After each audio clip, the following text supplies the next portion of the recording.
Hello everyone, welcome back to Hollow Point Defense. Got my Taccom FPC scope mount right here. Seems pretty well built. I kind of like it. I just got 2 screws in it right now just to show you guys. But one thing the company builds on is that this is the same height as the factory one.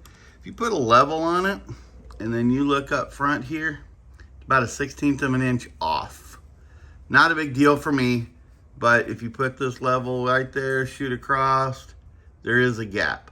So if you are doing a red dot, which is what it's made for, or a scope, your zeroing is going to be off quite a bit. But overall, the piece looks pretty good. I'm pretty happy with it. It comes with 6 brand new screws, and the screws on it are, I believe, 3/32, and put it in there, Allen head. It's a 3/32 Allen head for the screws. Just put it on there. It's fairly simple to change out. If you have any questions, let me know. So I will do another review after I shoot this and see how everything works out for me, but it seems like it'll be okay. I'll give it 4 stars just because it doesn't line up with the actual factory one.